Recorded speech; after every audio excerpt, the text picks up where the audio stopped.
pues vamos a iniciarlo. Este devocional lo he titulado Dios me ama.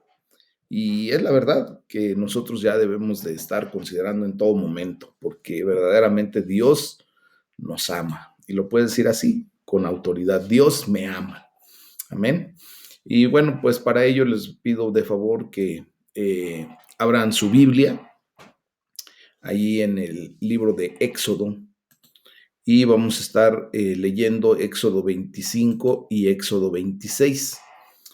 Y bueno, esta es una lectura muy especial porque nos va a dar una semblanza de cómo Dios ordenó desde la ofrenda del tabernáculo hasta el mismo tabernáculo cómo se tenía que hacer. Entonces vamos a leer juntos, si me hacen favor de apoyarme ahí, leyendo junto conmigo. Dice la palabra de Dios: Jehová habló a Moisés diciendo: Di a los hijos de Israel que tomen para mí ofrenda. De todo varón que la diere de su voluntad, de corazón, tomarán mi ofrenda. Esta es la ofrenda que tomarán de ellos: oro, plata, cobre, azul, púrpura, carmesí, lino fino, pelo de cabras, pieles de carneros teñidas de rojo, pieles de tejones, madera de acacia, aceite para el alumbrado, especias para el aceite de la unción y para el incienso aromático, piedras de ónice y piedras de engaste para el efod y para el pectoral, y harán un santuario para mí, y habitaré en medio de ellos. Conforme a todo lo que yo te muestre, el diseño del tabernáculo y el diseño de todos sus utensilios, así lo harán. El arca del testimonio. Harán también un arca de madera de acacia, cuya longitud será de 2 codos y medio, su anchura de codo y medio, y su altura de codo y medio. Y la cubrirás de oro puro por dentro y por fuera, y harás sobre ella una cornisa de oro alrededor. Fundirás para ella cuatro anillos de oro, que pondrás en sus 4 esquinas, 2 anillos a un lado de ella y 2 anillos al otro lado. Harás unas varas de madera de acacia, las cuales cubrirás de oro, y meterás las varas por los anillos a los lados del arca para llevar el arca con ellas. Las varas quedarán en los anillos del arca, no se quitarán de ella. Y pondrás en el arca el testimonio que yo te daré. Y harás un propiciatorio de oro fino, cuya longitud será de 2 codos y medio y su anchura de codo y medio. Harás también 2 querubines de oro, labrados a martillo los harás en los 2 extremos del propiciatorio.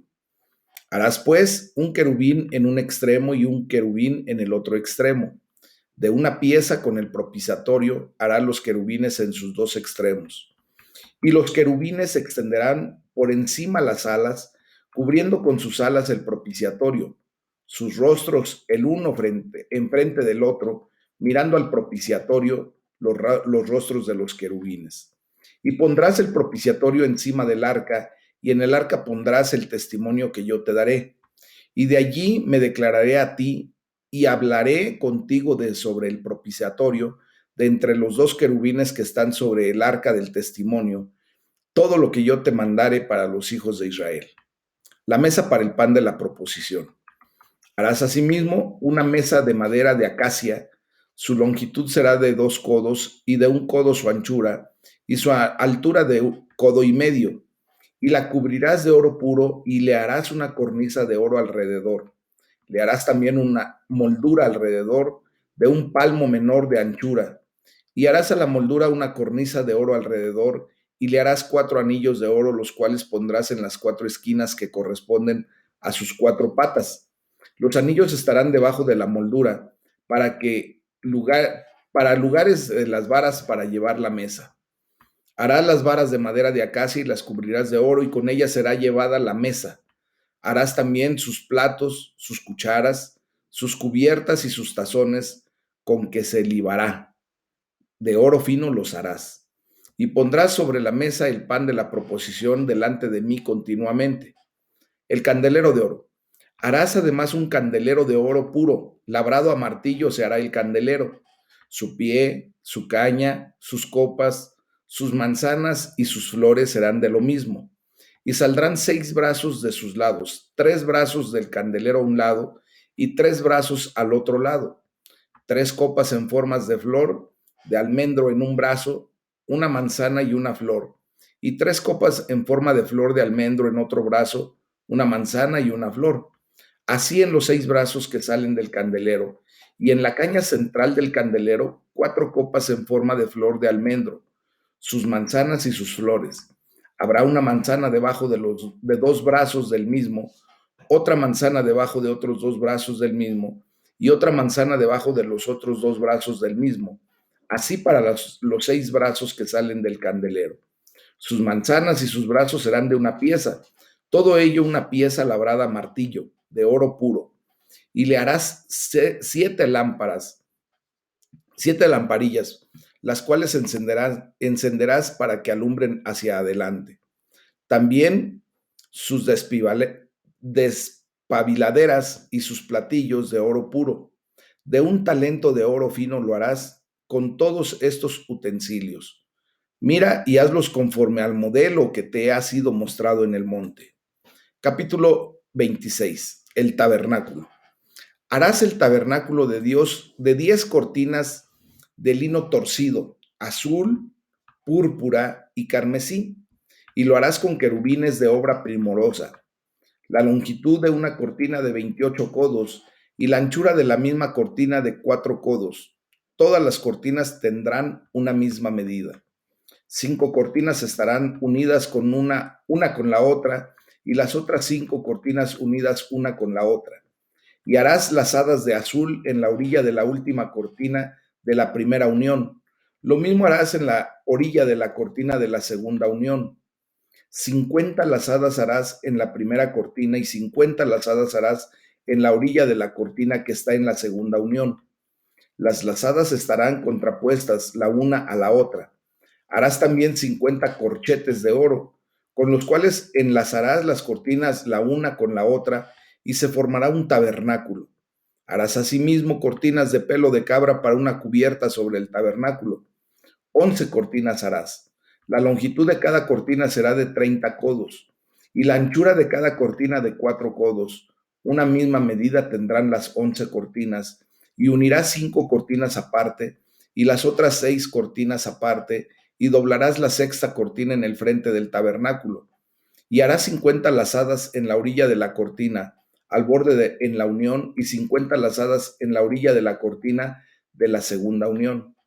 Harás asimismo 50 corchetes de bronce, los cuales meterás por las lazadas, y enlazarás las uniones para que se hagan una sola cubierta.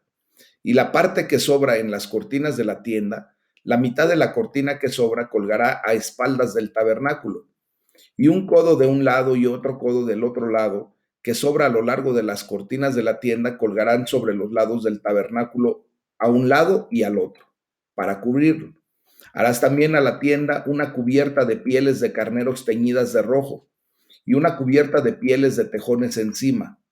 Y harás para el tabernáculo tablas de madera de acacia que estén derechas. La longitud de cada tabla será de 10 codos, y de codo y medio la anchura. 2 espigas tendrá cada tabla, para unirlas una con otra.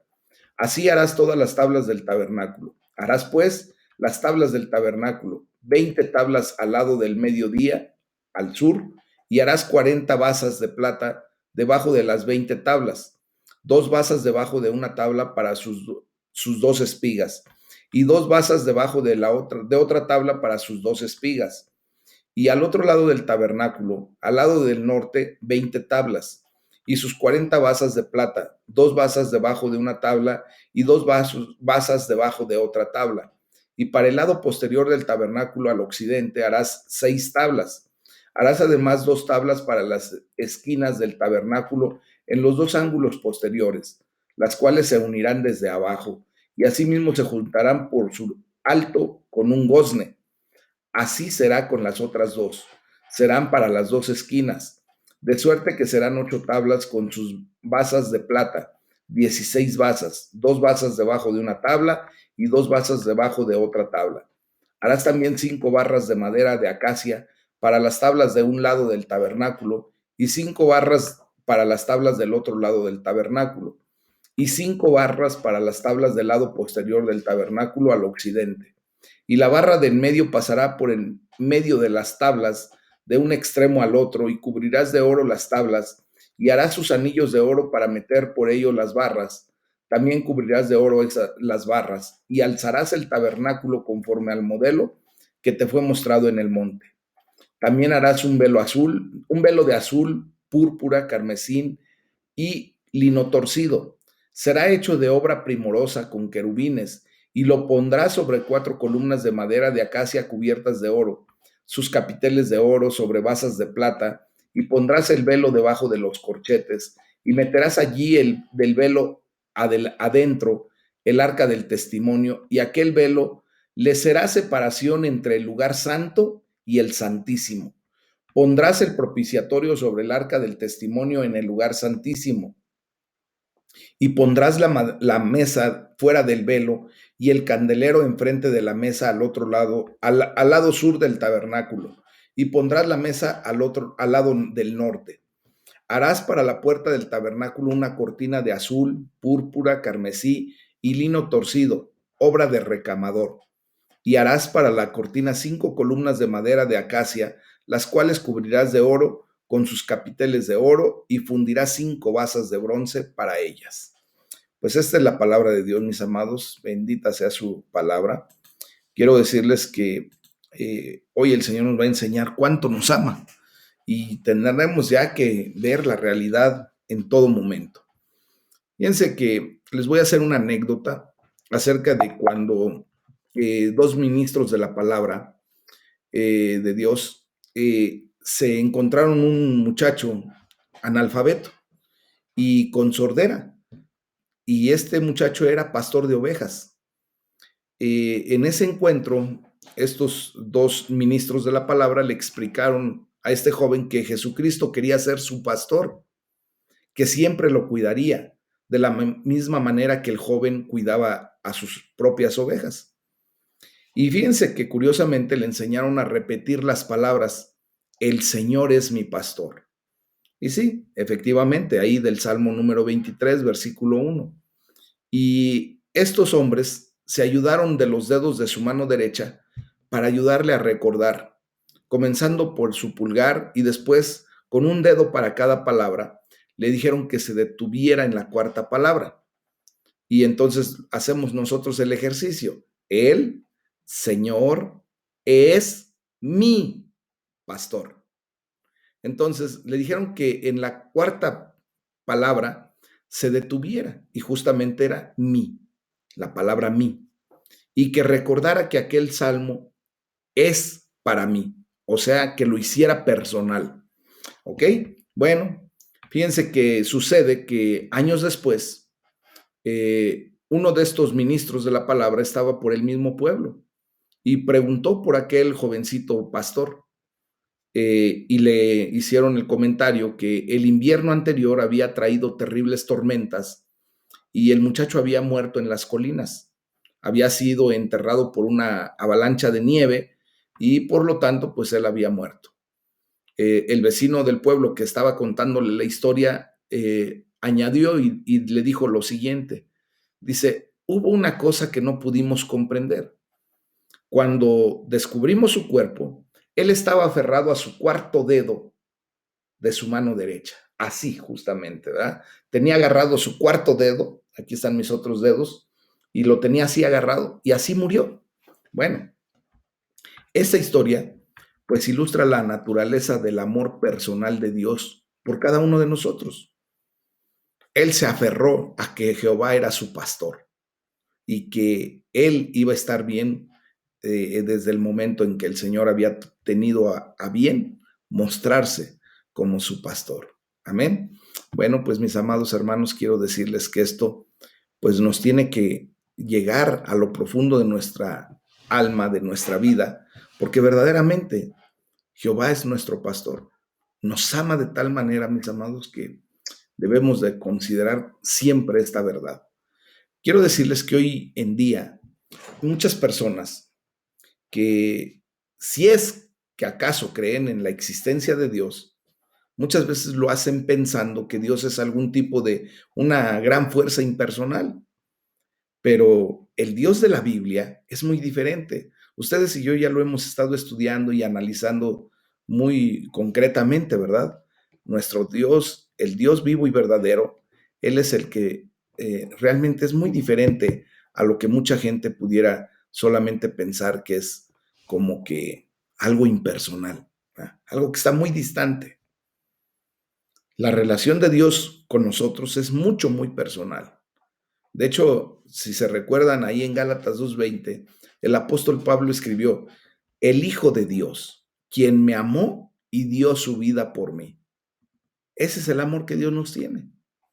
Y en Filipenses 4:19 solamente declara, Él es mi Dios, Dios me ama. Y es verdad. Entonces, nosotros a través de los salmos, justamente del Salmo 23, pues hemos logrado entender que Dios es nuestro pastor, Jehová es nuestro pastor, que Dios nos cuida como un verdadero pastor cuida de sus ovejas. Hay veces en las que seguramente nos hemos sentido espiritualmente agotados. Y yo creo que a ti como a mí nos encanta el hecho de que Dios nos infunde nuevas fuerzas. Y muchas veces hemos notado, ¿verdad? Que las situaciones por las que vivimos, pues tenemos la necesidad de una gran guía. Y después hemos podido ver que y darle gracias a Dios porque Él siempre es el que nos está guiando por sendas de justicia, por amor de su nombre. De hecho, Dios tiene un gran propósito para la vida de cada uno de nosotros. Tiene el gran propósito para tu vida en particular. Y hoy te voy a pedir que por favor hagas una buena reflexión respecto a lo que estamos hablando en esta noche, para que por favor le dejes que Dios te guíe por el sendero adecuado para ti. No tienes que ir por la vida lleno de miedo, porque Él está contigo. Nada te faltará. Él es el pastor de tu vida. Y vamos a ver cómo Dios se muestra en nuestra vida de una manera excepcional. Primeramente, mis amados, Dios se muestra como un perfecto anfitrión para cada uno de nosotros. Vemos que un anfitrión con su invitado, ¿verdad? Pues esto es como una hermosa imagen de cómo es tener a Dios al lado en los avatares de la vida, ¿verdad? En nuestras vicisitudes, en los problemas que vivimos. La palabra de Dios nos enseña ahí en el versículo 5 del Salmo 23, y aquí como que cambia la escena de un pastor con sus ovejas a un anfitrión con sus invitados, ¿verdad? Dice, dispones ante mí un banquete en presencia de mis enemigos, aderezas mesa delante de mí en presencia de mis angustiadores. Justamente es lo que dice la palabra. Por lo tanto, como buen anfitrión, pues Él satisface la sed de tu alma con un banquete, ¿ah? Con una cena bien, bien dada como la que estamos recibiendo el día de hoy a través de la bendita palabra. Y es por eso que yo te pido que aceptes su invitación y que pases tiempo cada día alimentando tu alma con su presencia, porque justamente el Señor ha abierto ese lugar santísimo para que ustedes y yo tengamos acceso con seguridad y confianza, llegando al trono de la gracia y obtener allí el pronto y oportuno socorro de nuestras almas, de nuestra vida, y ver lo excelente anfitrión que es nuestro Padre Celestial. Miren, todos nosotros caminaremos en algún momento por la vida, por el valle de sombra de muerte. Nos vamos a tener que enfrentar, o si no es que ya nos estamos enfrentando, a situaciones críticas. Vamos a tener que enfrentar un día nuestra propia muerte física, o hemos podido experimentar o enfrentarnos a la muerte de alguien que amamos, o podrá venir la muerte en algún momento. Pero incluso aún en ese momento no debemos temer, porque el Señor está con nosotros. Muchas veces, mis amados, yo creo que tú y yo hemos leído este pasaje a personas que están o muy enfermas o están muriendo, o personas a las que pues tenemos que de repente predicarles la palabra después de el deceso de algún ser querido. Yo tuve la oportunidad el día jueves de predicarle a una familia después del fallecimiento de un hijo, del único hijo de esa familia, un joven de 31 años. Y quiero decirles que es un gran consuelo saber que el Señor está cerca de nosotros en todo momento. Cuando yo le prediqué esto a la familia que había perdido a su hijo recientemente, pues déjenme decirles que yo vi cómo su expresión cambió. Cuando yo llegué y empecé a platicar con esta mujer y con su esposo, quiero decirles que tenían un semblante con un rictus de dolor, como no queriendo entender o no queriendo escuchar nada, pero la gloria sea para nuestro Padre Celestial, porque la bondad y el amor se muestran todos los días de nuestra vida. Y entonces cuando nosotros empezamos a predicar eso, pues vemos que Dios está cerca en todo momento. Y es allí cuando su semblante empezó a cambiar de una manera increíble, mis amados. Cuando tuve la oportunidad ya de retirarme de esa casa, yo vi la expresión de esas personas con una paz que solamente Dios puede traer a su vida. La bondad y el amor me seguirán todos los días de mi vida, y en la casa del Señor habitaré para siempre. Es lo que dice el Salmo 23. Y entonces nosotros tenemos que llegar al punto, ¿verdad?, de sentirnos guiados y protegidos por parte de Dios. Hoy podemos acudir al Padre Celestial para satisfacer nuestra hambre y nuestra sed espirituales en su presencia, en su amor. Y después de ser un gran anfitrión, mis amados hermanos, de ser un gran guía, así como lo dice el Salmo 23, pues también el Señor se presenta, nuestro Padre Celestial, como Adonai, como nuestro Señor. Él es mi Señor. Él es en autoridad quien tiene esa posición en mi vida. Él es mi Señor. Yo te quiero preguntar si has estado alguna vez en una situación en la que de repente tu vida parece haber sido alcanzada por una tormenta de proporciones huracanadas.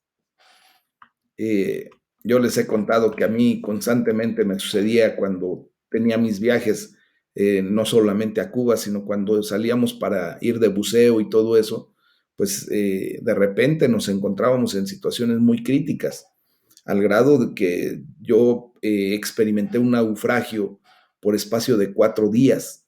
Y bueno, en aquel momento yo la verdad sentía que no iba a llegar la salvación, que no íbamos a poder sobrevivir, pero sabemos ahora que Dios siempre tiene cuidado de sus hijos y que hasta que no se cumpla completamente el plan perfecto de Dios en nuestras vidas, el Señor nos seguirá cuidando aquí en esta tierra y después nos llamará a su presencia.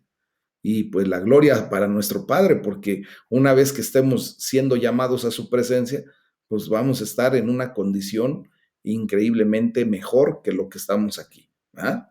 Bueno, pues recordemos entonces cómo cuando nuestro Señor Jesucristo vino a la tierra, pues hubo una ocasión, si mal no recuerdan, cuando el mar de Galilea pues empezó en una gran tormenta. ¿Va?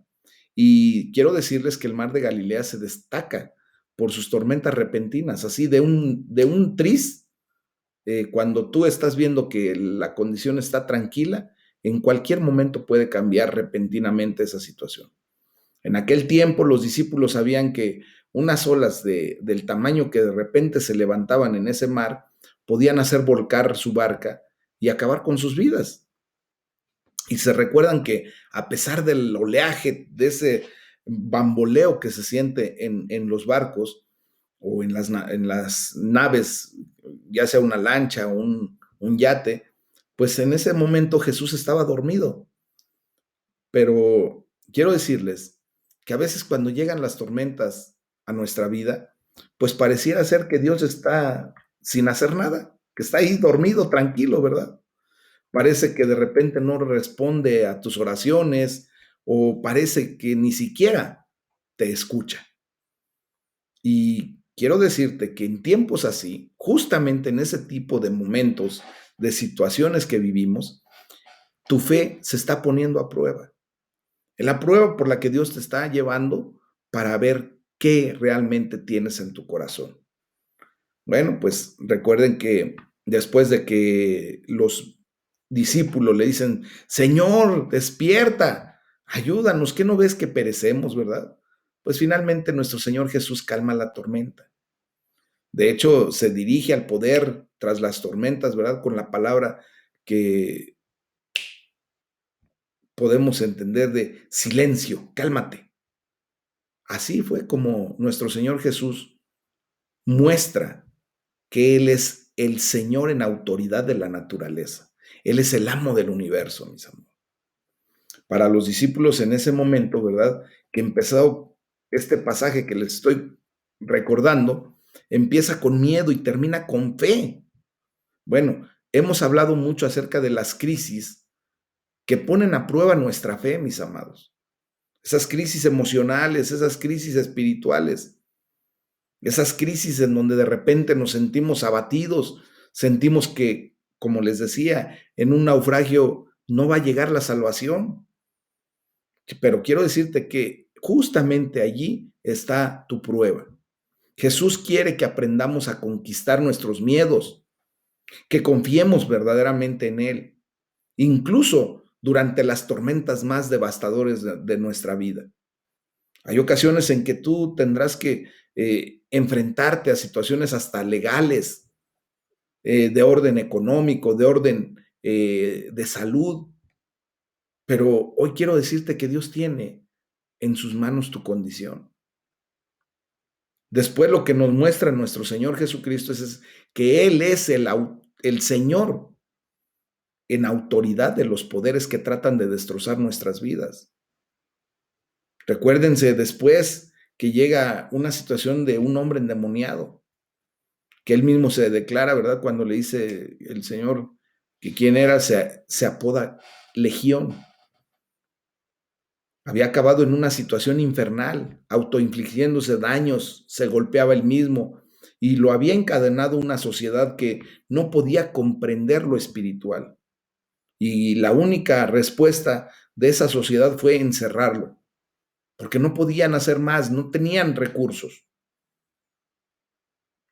Por ejemplo, hoy quiero decirles que el poder de los políticos, el poder del mismo Estado, del gobierno de nuestro Estado, la policía misma es muy limitado, mis amados.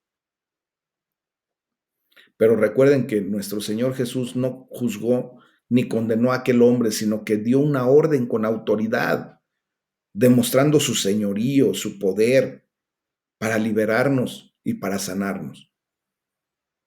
Y entonces, mis amados, muchas veces nosotros de repente tenemos dos reacciones muy distintas como personas ante el señorío de Jesús.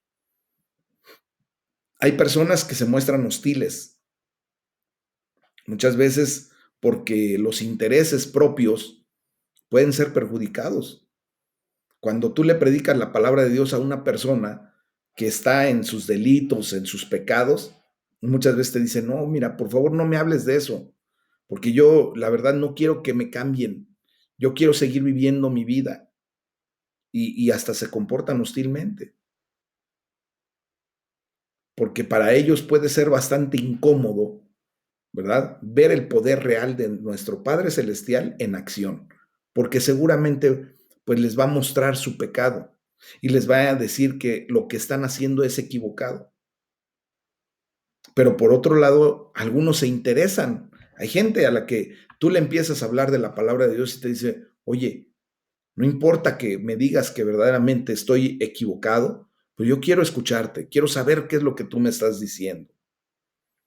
Entonces, nos damos cuenta de cómo nuestro Señor Jesús, a través del Evangelio de Jesucristo, nos muestra, ¿verdad?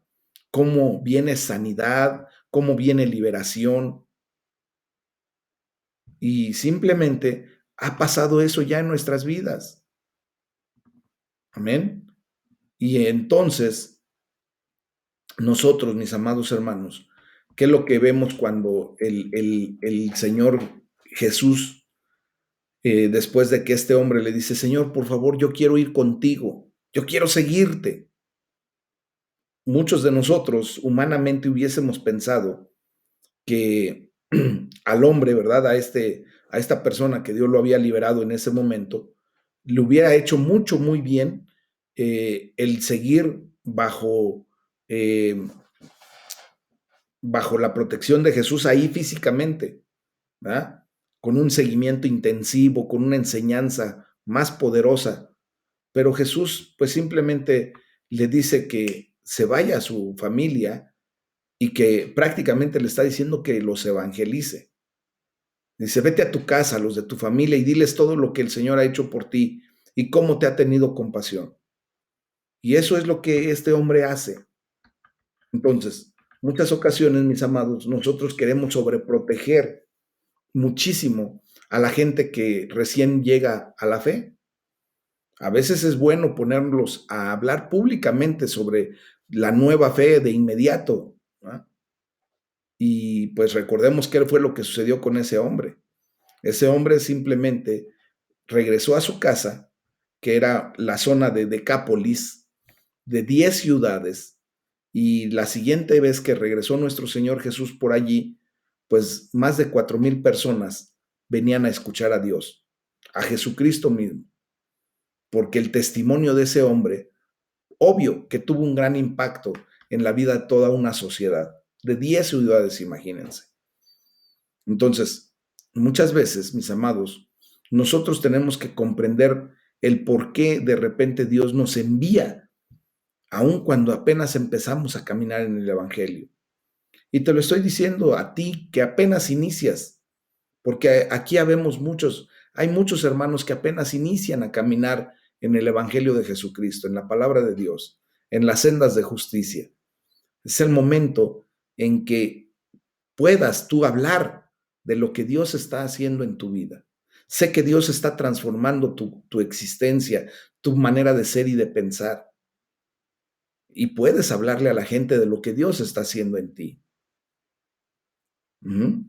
Recuerden que eh, al reino de los cielos se le comparó como la semilla de la mostaza. ¿Mm?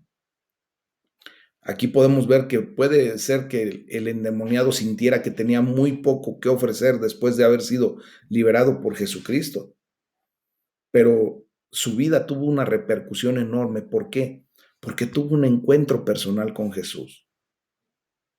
Jesús dice que Dios puede hacer muchísimo con una fe pequeña como la del grano de una mostaza, porque dice que una vez que esa fe se siembra a través de la palabra, después crecerá. Entonces, la cuestión, mis amados hermanos, no es cuánto tengamos, sino lo que hagamos con lo que tenemos. Primero tenemos el gran amor de Dios por nosotros. Dios te ama y Dios ha sembrado esa semilla de amor en tu corazón. Mis amados, esa pequeña semilla que a lo mejor tú puedes también considerar como que es algo muy poco de lo que Dios apenas empieza a mostrar en ti, es como la semilla de mostaza que necesita ser plantada inmediatamente, porque si no es tan pequeña que se puede perder. Es por eso que muchas ocasiones yo les he animado a que por favor platiquen entre ustedes, si pueden tomar el teléfono y hablarse de vez en cuando, hacer esa unidad en coinonía, porque si empezamos a hacer eso y empezamos a dar testimonio de lo que Dios está haciendo en nuestras vidas, es como si se plantara esa semilla tan pequeña, pero que posteriormente nos vamos a dar cuenta de que el crecimiento es tan fuerte que va a ser algo increíble en la vida de muchas personas. Entonces, tenemos que aprender a usar la fe que el Señor nos ha dado, los dones y talentos que Dios nos ha dado, porque de lo contrario lo perderemos. Debes aprender a usar lo que tienes, porque Dios lo va a multiplicar una y otra y otra y otra vez, porque Dios te ama, porque Dios es el Señor de todas las cosas, porque podemos confiar en Él en los momentos de crisis donde nada tenemos ya que temer. Recuerden que el amor de Dios echa fuera todo temor. Y esto pues nos lleva a la tercer posición de Dios en nuestras vidas. Lo que leímos ahí entre Éxodo 25 y 26, esos dos capítulos, nos muestra a nuestro Padre Celestial como nuestra guía, como el que nos enseña cómo debemos ir caminando a través de esta vida. Y primero nos enseña que la generosidad es un acto de la voluntad. Entonces, quiero decirte que si tú sientes pasión por Dios, si verdaderamente amas a Dios, Dios te va a llevar a dar generosamente para que su nombre sea honrado a través de los diezmos, de las ofrendas. Y cómo me gustaría no ser yo el que tuviera que enseñar este tema en particular, porque muchas veces se equivocan la idea de que cuando el pastor predica o hace comentarios acerca de ofrendas, de diezmos, pues es porque le interesa. No, mis amados, tenemos que romper con esa estructura si todavía la tienes. Cuando Dios ha venido a tu vida y te ha mostrado su generosidad, porque verdaderamente te ama con tanto amor. Imagínense que podemos citar ahorita Juan 3:16, porque de tal manera Dios te amó que dio a su único hijo para que cuando tú tuvieras fe en él, no te perdieras, sino que tuvieras vida eterna. Entonces es un acto de generosidad la que Dios mostró a nuestras vidas. Entonces, ahora, en reciprocidad, si tú sientes pasión por Dios, si tú amas verdaderamente a Dios, pues tienes que aprender a dar generosamente para que su nombre sea honrado. Fíjense cómo el pueblo de Dios, de lo que leímos ahí en el capítulo 25 de Éxodo, fue capaz de recaudar el dinero que necesitaban para la obra de Dios. Entre todos los que quieran darla voluntariamente y de corazón, justamente es como la obra de Dios avanza aquí en la tierra. Dice la palabra de Dios que dieron voluntariamente, sin dolor en su corazón, sin tristeza, sin pena, sino con alegría de corazón. ¿Ah? Entonces, el amor de Dios nunca nos va a forzar a nada, nunca. Ayer correctamente nos enseñaba nuestra hermana Miri que Dios es caballeroso y que, perdón, el día jueves, y que Dios nunca nos va a forzar a nada de lo que nosotros no queramos hacer. Entonces, Dios quiere que respondas libremente, de corazón. Fíjense cómo a través de la bendita palabra Dios nos enseña muchas cosas.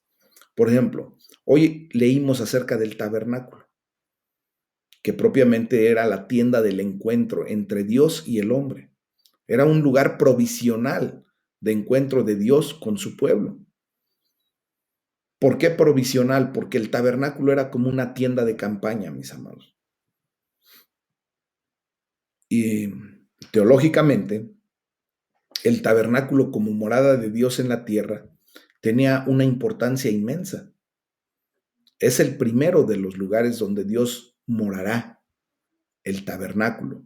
Posteriormente el templo. Después vendrá en la presencia de nuestro Señor Jesús. Y por último, pues ahora es lo que tú y yo estamos viviendo, el cuerpo de cada creyente, o sea, la iglesia. Ahora tú y yo somos el templo de Dios. Amén. Entonces, fíjense cómo Dios promete guiarnos hasta en los más finos detalles. ¿Se dieron cuenta de cómo fue dando instrucciones bien específicas para cómo quería Dios que se hiciera ese tabernáculo? Y todo lo que en él tendría que estar. Recuerden lo que dice ahí en el versículo 9 de Éxodo 25. El santuario y todo su mobiliario deberán ser una réplica exacta del modelo que yo te mostré en el monte. Así se lo dijo a Moisés. Entonces, vemos cómo Dios es un pastor que nos guía incluso en los detalles más pequeños de nuestra vida. A Dios le interesa absolutamente todo de nosotros, todo, absolutamente todo. Hasta cómo te atas las agujetas de tu zapato. A Él le interesa que no te vayas a caer porque no ataste bien tus agujetas, ¿no? Y así como ese ejemplo, te puedo dar miles de ejemplos por los cuales tú puedes entender el amor que Dios tiene por ti, porque Dios te ama, Dios te cuida, Dios te guía, Él es tu Salvador. Amén. Fíjense, el autor de la carta a los Hebreos explica que el santuario que se describe aquí en Éxodo capítulos 25 y 26 es copia y sombra del que está en el cielo, tal como se le advirtió a Moisés cuando estaba a punto de construir el tabernáculo, y le dice el Señor, asegúrate de hacerlo todo según el modelo que se te ha mostrado en la montaña. Eso lo pueden constatar allí en Hebreos 8, versículos 5 y 6. Entonces, mis amados, nos damos cuenta que todas las instrucciones para el lugar santo y el lugar santísimo eran una preparación para la obra salvífica de Cristo en nuestras vidas. Y por eso ahí en Hebreos 9, de los versículos del 11 y 12, dice la palabra de Dios, Cristo, por el contrario, al presentarse como sumo sacerdote de los bienes definitivos en el tabernáculo más excelente y perfecto, no hecho por manos humanas, es decir, que no es de esta creación, entró una sola vez y para siempre en el lugar santísimo. No lo hizo con sangre de machos cabríos y becerros, sino con su propia sangre, logrando así un rescate eterno. Entonces, por medio del sacrificio de expiación de nuestro Señor Jesús, ahora ustedes y yo tenemos acceso al lugar santísimo, porque ahora entendemos que Jesús es nuestro Salvador. Nos ama de tal manera, mis amados, que ahora nos permite que ustedes y yo podamos estar leyendo y estudiando la bendita palabra con un objetivo muy claro, de ver cómo Dios nos guía por toda la situación de nuestra vida, si verdaderamente nos acercamos a Él para ser guiados. Su gran amor siempre nos va a mostrar la senda de justicia por la que ustedes y yo tenemos que pasar. Su gran amor nos enseña cómo a Moisés le da santo y seña, como coloquialmente decimos, ¿verdad? De cómo quería Dios que se hiciera el tabernáculo. Le dice hasta el material del cual Dios quiere que se hagan las cosas. Le dice cómo van a estar estructuradas, ¿verdad? Cada una de las secciones. Le dice claramente que él quería, ¿verdad? Que posteriormente vamos a ir entendiendo cuando vayamos avanzando en la palabra de Dios, del por qué, por ejemplo, le dice que le ponga los 4 anillos al arca del pacto y sobre esos anillos pasara las varas eh, para efecto de que no tocaran el arca del pacto, porque ahí se manifestaba la gloria de Dios, mis amados. Y por eso, cuando, no sé si ustedes se recuerden o han leído, que cuando llevaban el arca del pacto de un punto a otro, en una de esas peregrinaciones, trastabillaron y una persona tuvo la osadía de tomar el arca para que no cayese, pero la tomó como Dios nunca lo había ordenado y de inmediato falleció. Dios nos explica a través de su palabra cómo quiere que nosotros llevemos nuestra vida, cómo quiere que nos dirijamos, cómo quiere que le atendamos a Él como nuestro Señor en autoridad. Amén. Entonces, mis amados, no solamente se muestra a nosotros como nuestro gran pastor, también se muestra como nuestro anfitrión, se muestra como nuestro Adonai, como nuestro Señor en autoridad. Se muestra como nuestra guía, como nuestro Salvador. ¿Y saben por qué se muestra en todas esas facetas? Porque nos ama, porque te ama. Por eso Él se muestra así. Por eso Él se muestra de esa manera, mis amados. Muchas veces las tormentas de la vida parecen surgir de la nada. De repente estamos bien, ¿sí o no? Y de repente, ¡pum!, tal parece que se nos vino el mundo encima. Y esas tormentas parecen golpear, pero de lleno, cuando las cosas están, entre comillas, yendo bien o nos está yendo muy bien. Y es en esos momentos, ¿verdad? Cuando se nos puede hacer muy fácil tirar la fe por la borda, tirar la toalla, como decimos. Mis amados, lo que tenemos que hacer es justamente entender todo esto, el gran amor de Dios que tiene por nosotros. Y así como los discípulos en ese tiempo, ¿verdad? Hicieron lo correcto, que fue acudir a Jesús, ir y despertarlo. Señor, despiértate, párate, que perecemos. Y aún a pesar de que nuestro Señor Jesús los reprendió por su falta de fe, Él resolvió la situación. ¿Por qué estoy diciendo esto? Porque va a haber ocasiones, mis amados, en que nuestra falta de fe va a ser evidente. La problemática, esos espirales espirituales que de repente vivimos, nos van a llevar posiblemente a tener falta de fe. A decir, ¿y qué tal y si no pasa lo que Él me dice? ¿Qué tal y si no cumple su promesa? ¿Qué tal? Y esa falta de fe, mis amados, viene a ser reprendida por parte de Dios y nos va a decir, hombres de poca fe. Pero aún con eso, Él resuelve la situación. Después vimos cómo cesó el viento y se dio una calma completa. Hoy te quiero decir que seguramente, porque seguramente hemos estado pasando por situaciones críticas, te quiero decir que a final de cuentas tú vas a ver la calma que viene después de la tormenta. Amén. Y es así como Dios muestra su gran amor por nosotros, en que aún siendo pecadores, Cristo murió por nosotros para el perdón de nuestros pecados y para darnos la vida eterna. Esa es la bendita palabra de Dios, mis amados. Vamos a orar, vamos a darle toda la gloria y toda la honra a nuestro Padre Celestial.